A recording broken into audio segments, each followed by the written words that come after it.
Hey, how are you? Hey, I am doing great. Yeah, how are you? I am doing okay.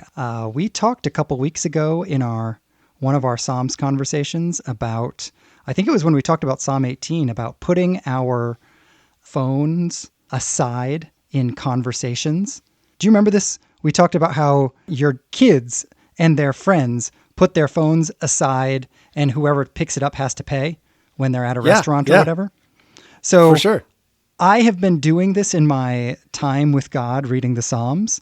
I set a timer so that I know when I have to move on to my next thing, but then I put my phone all the way across the room, and it has unsurprisingly made my time with God absolutely awesome.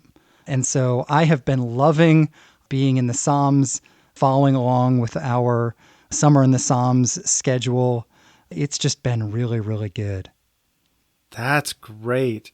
You know, that conversation impacted me as well because I've realized we talked about how we have these little micro moments throughout the day where we think we're not doing anything. And so we feel free to just open up our phone and scroll through and check all of our notifications and do all these things as if that was time otherwise not used well. Well, I've started to ask myself pretty much every time I grab my phone, is this a moment I want to invite all of these messages into my life? That's actually a question that goes through my head, and I think it's a really helpful one. Man, well, we are getting a lot out of these conversations. I hope some of the other folks who are joining us going through the Psalms are getting as much out of it as we are. And if you are just jumping in, we will be posting about what Psalms we're reading, both in the liner notes and on social media. We're just taking this entire summer to go through the Psalms and share thoughts throughout the episode, just because we are convinced that the Psalms offer us something really powerful in our relationship with God, and we would love to have you join us as we journey through them. Oh man, I actually can't wait to get to our thoughts segment later in the episode because I felt it this week. I felt how the Psalms enriched my life, and I'm really looking forward to sharing about it. So, yeah, I also actually am really looking forward to our thoughts section because I had some really interesting thoughts on the Psalms as well. But before we get to any of that, our main topic today, I assume, is about the lyrics of this song that you texted me. I did. And so please tell me what's going on here. Okay, so yes, before the episode, I made you listen to one of the most horrendous songs I have ever heard. And I was in a coffee shop last week, and it was actually before church. So my son does like the tech ministry at the church. He helps out with the tech booth. And so he has to get there super early in the morning, like a couple hours before the rest of us actually attend church. So I drive him half an hour into town and get him to church really early. And then I go sit at a coffee shop for a couple hours and read and pray and all that stuff. And it's wonderful until you hear some inane song on the radio. And so I had to hear it. So now you had to hear it. And now we have to make it into an episode. So the song is I'm Worth It by Fifth Harmony. I guess it's got a special appearance by Kid Ink. I don't know who Fifth Harmony is. I don't know who Kid Ink is. If that dates me in some way, I think I can live. This song was awful. And I think that was your reaction as well when you heard it. This is a woman who is being told, show me you're worth it by dancing, presumably seductively and all of these things. And she's like, oh yeah, I'm worth it. Take a chance on me. I'm worth it kind of thing. And so she's complying with this audacious request for her to dance seductively to prove that she's worth it. And for some reason, she buys it and thinks that this is how she proves that she's worth it. Is that what you got out of the song? That is at least one of the horrible things that I got out of the song, yes. Why any woman would not be profoundly offended by this song as if it is a man's right to tell her to dance and jump and act like a puppet in order to prove her value and worth. I just, please be offended, ladies. But Right. other than that, I'm super curious what it was, because there are a lot of horrible pop songs out there. It's not like, Oh, oh man, absolutely. most pop songs are great. Though I'll be honest, I often have these really profound God moments with pop songs because often I hear them and I'm not expecting to have a God moment. So I will have this like song that is clearly not about Jesus, and somehow I will connect it with my relationship with Jesus, and it's great. I don't think that was the case for either of us in this situation. No. And so I'm curious, something must have resonated negatively with you in this song. Yeah, it really did. And it's hard to pick what is so negative about all of this. But here's why I wanted to bring it up and why I wanted you to just, donate 3 minutes of your life that you'll never get back to hearing this song. 3 minutes and 41 seconds, friend. Okay. Don't think that the 41 seconds was willingly given, because it was not. You could have trimmed off that 41 seconds. It's just repeating what has already happened. I'll be honest, I actually did. I probably listened to 2 minutes of it, and then I was like, no. But anyway. All right. Yeah. So here's my thing. This brings up the topic of worth and value. This guy, this disgusting guy, thought that this gal had to prove her value by dancing for him. She felt like she needed to comply in order to prove her worth and her value. And I think that we as Christians have a better story to tell. But I don't think we tell it very well. And I don't think we tell it very compellingly. As inane and as stupid as that song was, the lyric video alone has 60 million views on YouTube.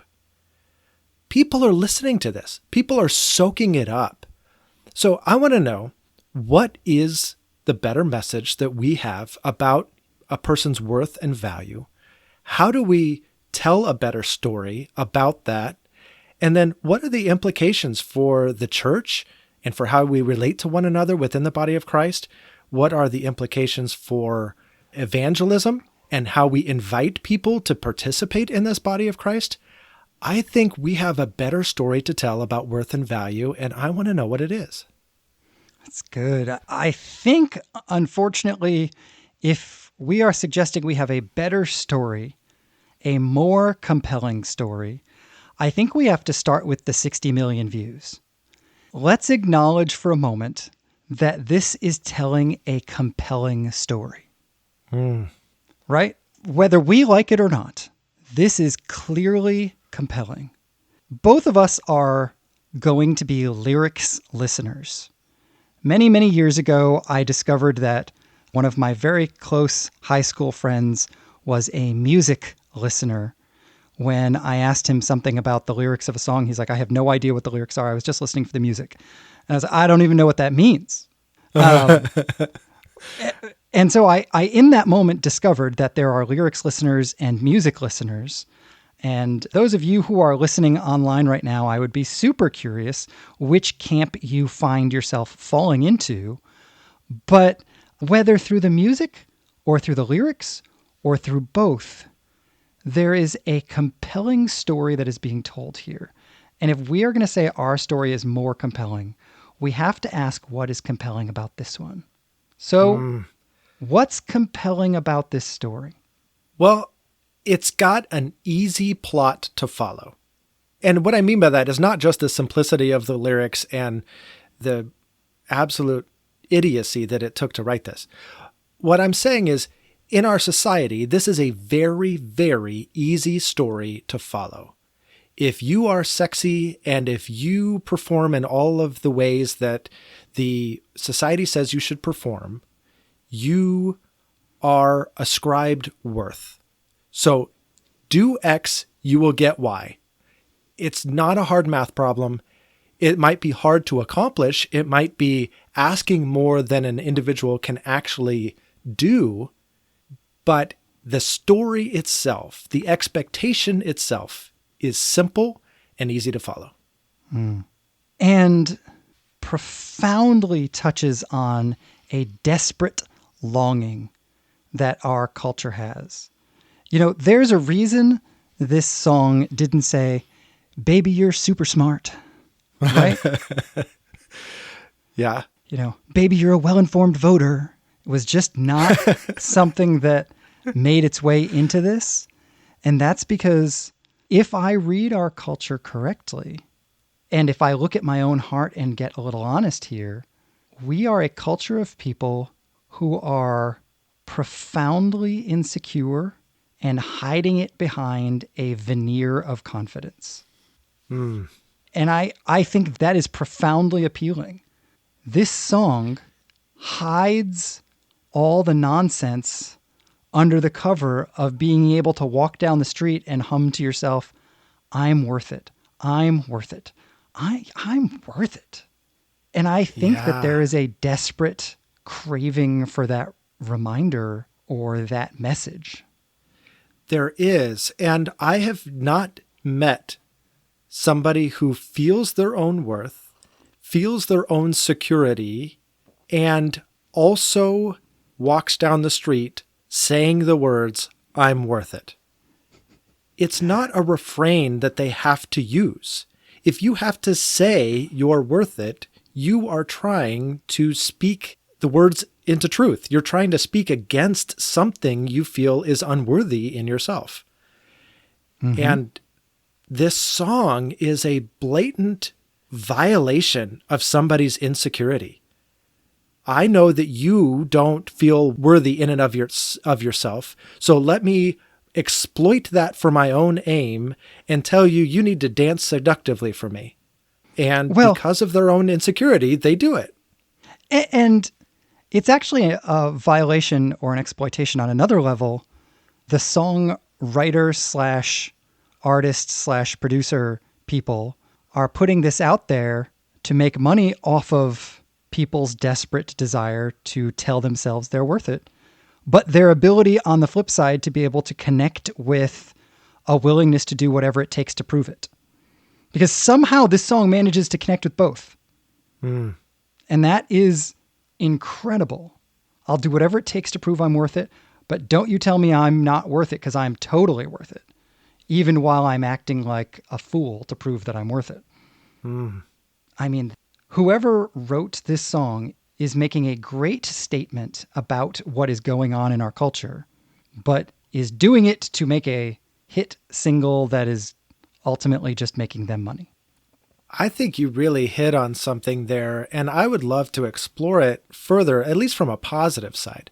I think what you said, if I am rephrasing you correctly, is that not only is somebody feeling insecure, but they don't dare allow anybody to tell them that they're not secure or that they're not worth it. And so by affirming worth and giving them a path to prove it, they're hitting both sides of the coin. Is that what I'm hearing? I think that is a big chunk of it. I think absolutely. There is a defensiveness that if you're going to deal with this issue with folks, you know, even pastorally, when I talk with people, there is a defensiveness that often needs to come down before any real work can get done. And this song short circuits that work to take the defensiveness down by giving the easy story you referenced towards the beginning of our conversation. Well, and I would love to know then, how do we, from a discipleship perspective, pastorally communicate the gospel and a person's worth in a way that is both biblical and sensitive to that tendency in our society, to both long to be affirmed and never to be told they're unworthy? And there was a time when it was believed that the beginning point of sharing the gospel is for somebody to acknowledge that they're a sinner. And I don't disagree that that acknowledgement needs to happen.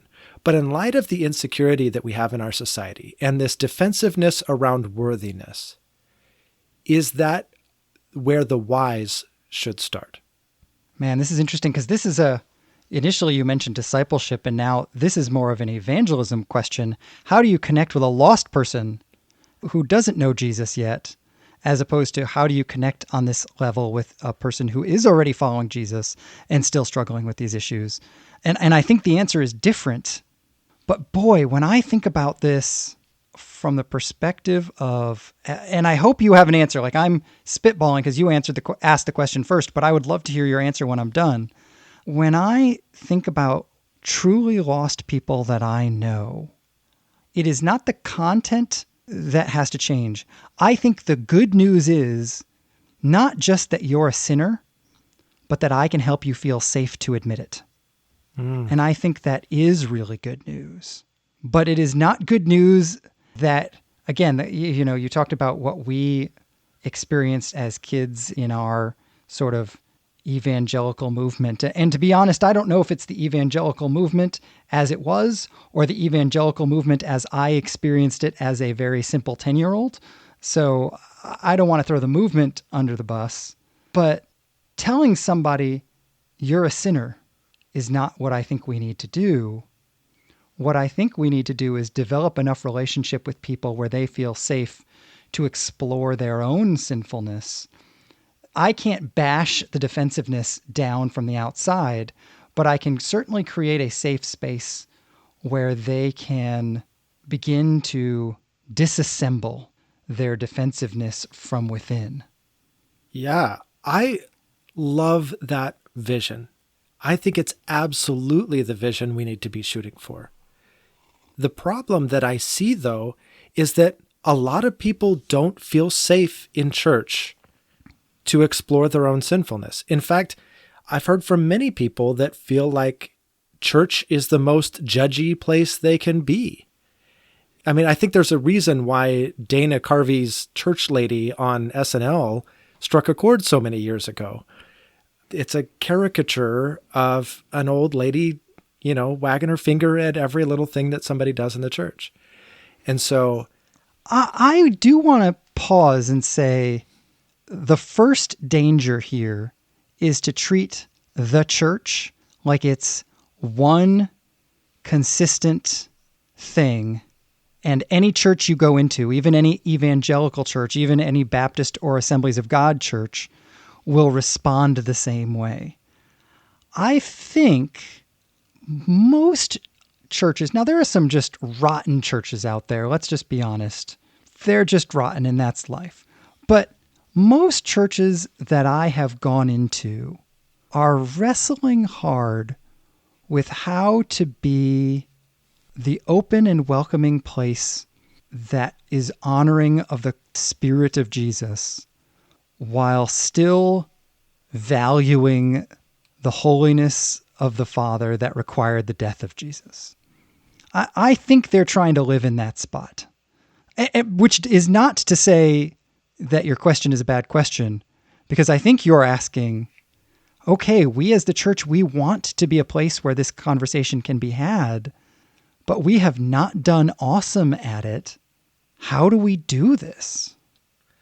Yeah, you're exactly right. And I don't want to paint with too broad of a brush and say every church responds this way, nor do I want to paint with too broad of a brush and say no church does.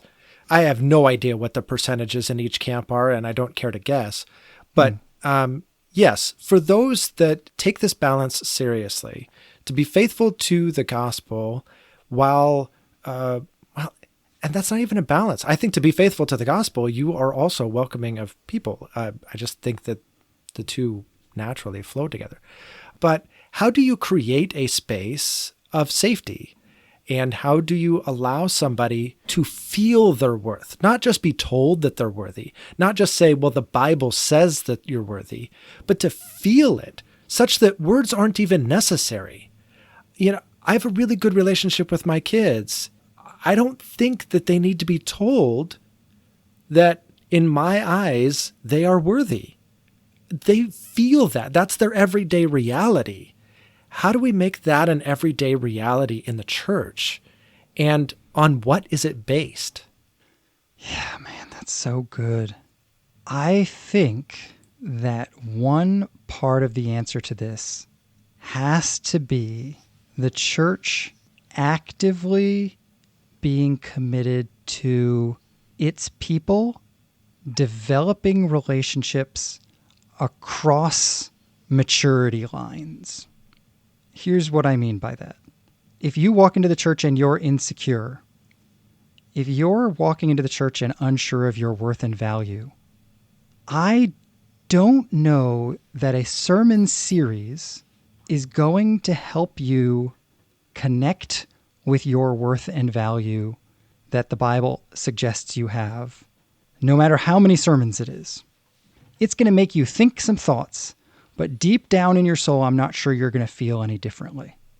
However, if somebody who is a step ahead of you, 2 steps ahead of you in the spiritual journey, sees you at church a couple of times, looks you in the eye and gets to know you kind of at a natural pace, but that leads up to, hey, let's get together. Let's have coffee or grab lunch or whatever is natural.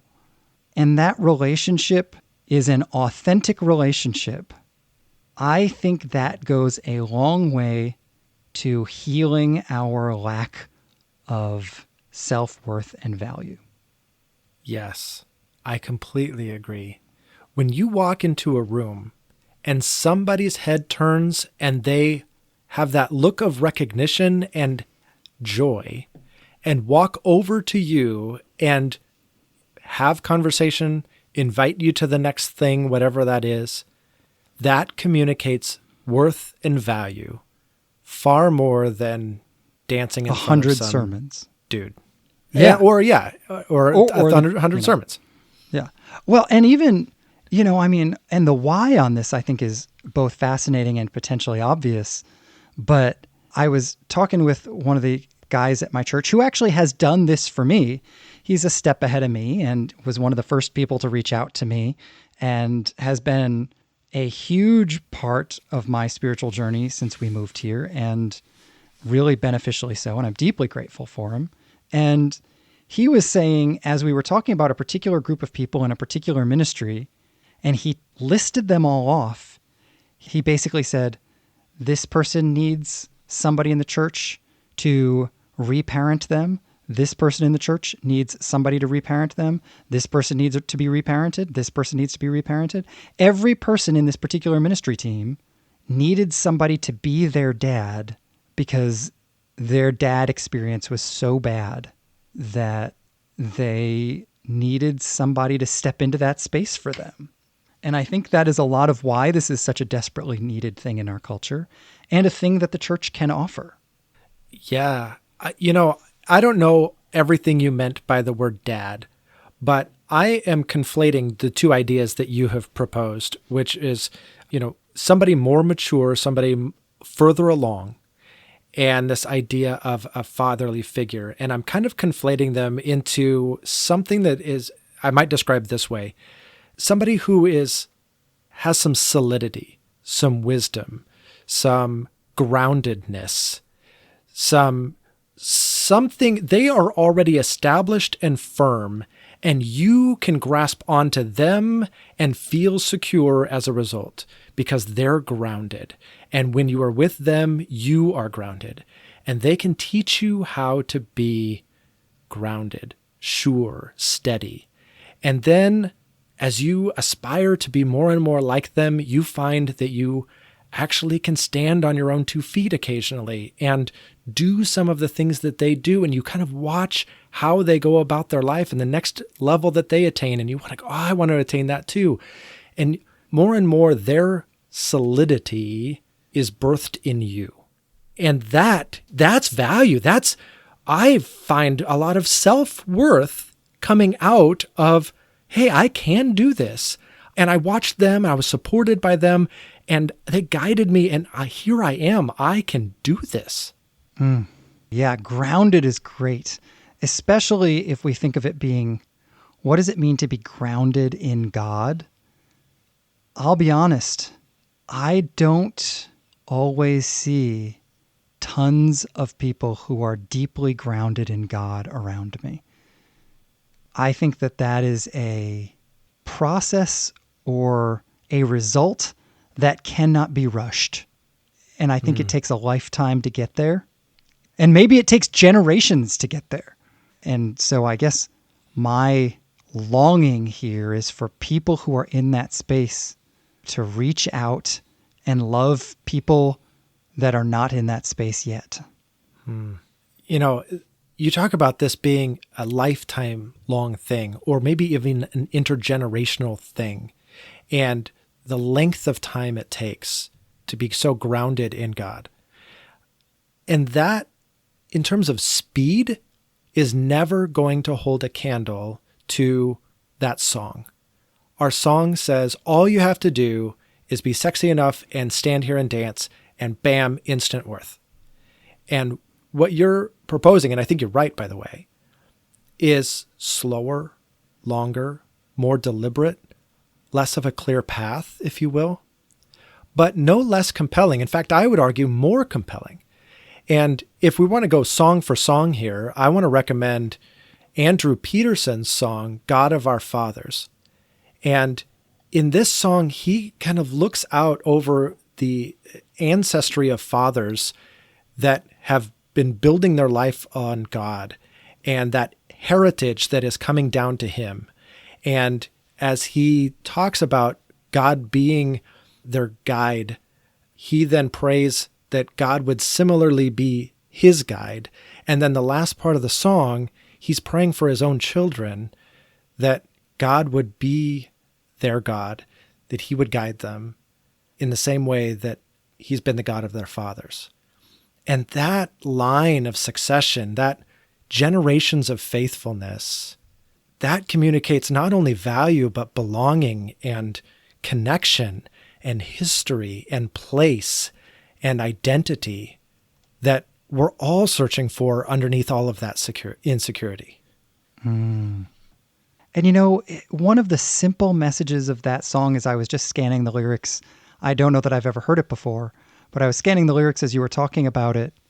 Restoration of family, and we as followers of Jesus choosing to be a part of the multi-generational work of building family is, I think, part of the gospel and part of the way we do evangelism. Not in order to get 263 people saved today, but in order to be the kingdom of God that shines a light to the rest of the world by demonstrating what the way of God is really like. I mean, what better evangelism can I do for a broken world than to build some healthy kids and release them out into the world? Kids that are solid. And I guess I've used this word solid so many times, I should probably define what I mean. I've read so much fiction lately, including Andrew Peterson's The Wingfeather Saga, and I'm just finishing the Lord of the Rings series. And in both of these, and it's a common idea in many fiction books, that once the evil character dies, they evaporate like mist. They crumble to dust. They are shown to be as hollow, as empty, as illusory as they were evil, and that evil had consumed them and made them into absolute nothingness. Whereas solid, righteous, whole, these kind of things all go together. And somebody that is well established in God, I mean, Psalm 1 talks about it being like a tree planted by the streams of water, and its leaf does not wither. It's just this solid tree.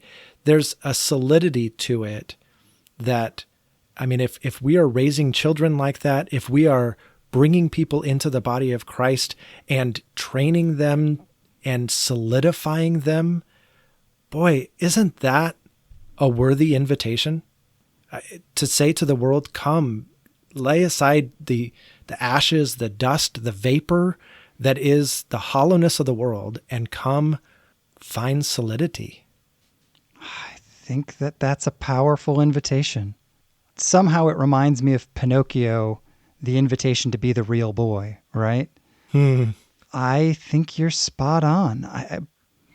I do think, to be honest, that this is still a narrow road and that the broad highway that leads to destruction is well typified by the song. And because it is such a quick fix, it is an easier sell. And I think the long, slow message of the gospel is a much more complicated sell, and therefore is always going to be a narrow road. I think that's true, but I still want to tell this story. I want to make sure this story is out there. I want to make sure that people know there's another option. Mm-hmm. Because, I mean, not to be too hokey with the song, they're worth it. They're just pursuing worth in the wrong direction. So come this way. Yeah. And life in this way is really good, right? Like, I like the road I'm on so much. I do too. And I'll tell you what, it is made better, richer, more desirable because we do it together. And I was hoping you were going to end that with by talking to me. Well, and look, to be honest, that's true. And we've said it to one another for years, right? This is why we've been talking on the phone every week for 20 plus years, because we do find value in this. And it's why we decided to do this podcast and invite other people to join the conversation as well. This Christian life that we do, this path towards solidity, is better together. It really, really is. So come one, come all, to anything you're doing in the kingdom of God. This just happens to be one of them. And we would love if you would join the conversation. You can do it on Facebook, on Instagram. Just look for On the Phone with Josh. Share with us your thoughts on worthiness and where you're at with that, where you think society's at with that, where you think the church is at with that. How do we tell a compelling story about human value and worth as it's found in the gospel? That's so good. And the other thing, you mentioned that Andrew Peterson song. I would love to hear other songs that people find to be sort of the opposing song to the one we talked about today. What's the opposite song that offers a different way, another alternative? Because there are a lot of great songs out there that in poetry and lyric and music, artists are offering another way. And I am not always the person who listens to tons of music, so I would love to get to hear some of those songs. Me too. Me too. And if you haven't yet, check out that God of My Father song by Andrew Peterson. I just love it. It's so, so good. All right. With that, we're finally at our Summer in the Psalms reflection thoughts. What do we call this? This is our thoughts segment that we're dedicating to our Summer in the Psalms series. There we go. And Josh from Missouri, I want to hear all about it. All right. Well, the psalm that I'm thinking of that I wanted to talk about was Psalm 62. It's the first couple of verses, and in part inspired by you, I have been reading these primarily in ESV, but I am often going over to the Message. I love getting to read the Message because it's like getting to sit there and read the Bible with Eugene Peterson, and what could I ask for to be a more delightful experience than that?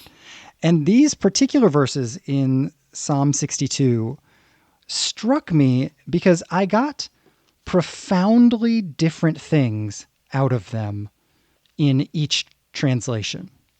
So Psalm 62, 1 and 2 in the ESV says, "For God alone my soul waits in silence. From him comes my salvation. He alone is my rock and my salvation, my fortress. I shall not be greatly shaken." And when I read that, I, first of all, think that that is just beautiful. Second of all, to wait for God with my soul itself in silence speaks of an inner harmony that allows me to be, as we have often talked about in this podcast, a settled person, right?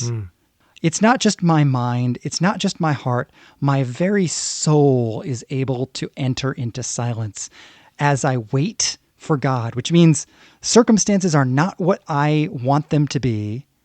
There is something that I need or want, and yet in the midst of my needing and wanting, I am still able to be silent in my soul. And I love that imagery. In the Message, Peterson translates it this way: God, the one and only, I'll wait for as long as he says. Everything I need comes from him, so why not? He's solid rock under my feet, breathing room for my soul, an impregnable castle. I'm set for life. And in that one, I cannot get past the image of my soul being given breathing room for God. Yeah. Or, excuse me, my soul being given breathing room by God. So often I feel like that's what my soul needs. My soul in this busy, cramped world needs breathing room. And it is in an encounter with God and in a life lived in the presence of God that I get breathing room for my soul. That just awakened such a longing in me when I heard it. Yeah. Okay, so oddly enough, my thought comes from a couple of different Psalms, but the first part of it comes from Psalm 62, verses 1 and 2. So I feel like in order to respond to yours, I need to tell mine. Okay, go for it.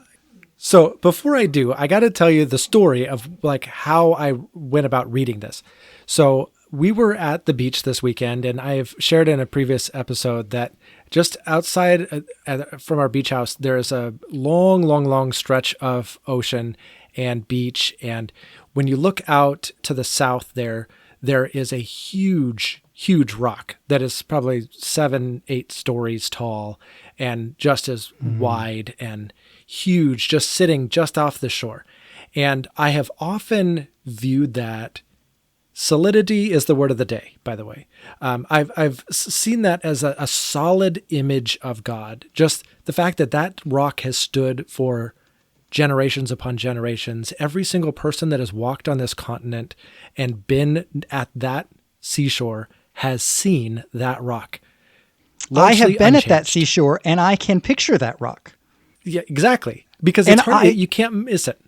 I have to tell you, when I read this passage, I actually picture that rock. That is crazy. Because it's such a perfect illustration. It really is. And so I was out walking the dogs, because every morning when we're down there, we have to walk the dogs and run on the beach. And so I was out walking the dogs, and then one dog is obsessed with her ball. And she went sniffing in the soft sand around driftwood and different things. And so she went sniffing around and left her ball at some unknown location.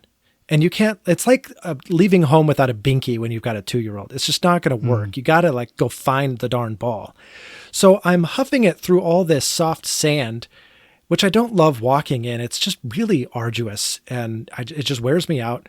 And I finally had to backtrack quite a bit to get this darn ball, and then walk all the way back through the soft sand anyway, because I was kind of veering toward getting off the beach anyway. So I never felt like I needed to go back to the seashore and up. And anyway, doesn't matter.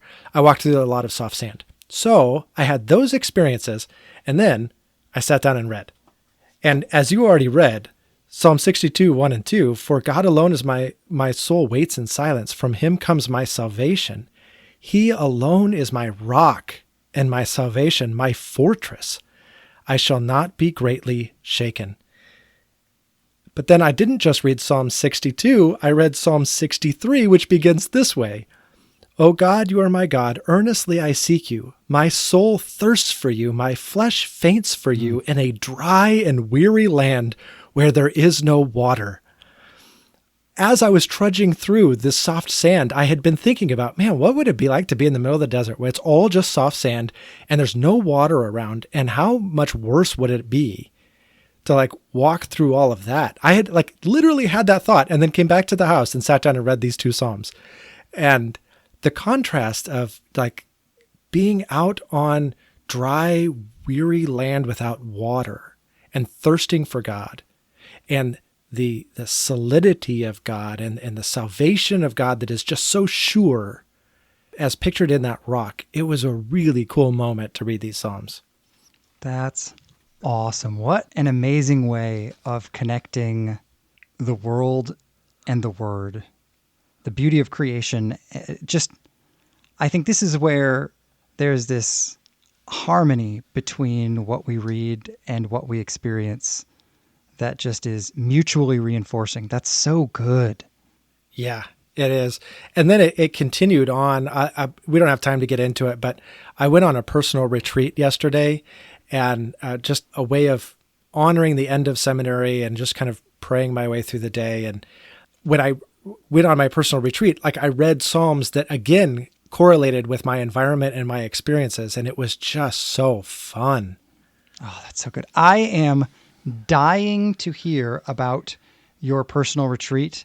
So I hope you have lots of thoughts about that, because I would love to make our whole next conversation all about that, because we've been wanting to have a conversation about personal retreats, and we decided we were going to wait till you went on yours, and now you have, and I am dying to hear how it went.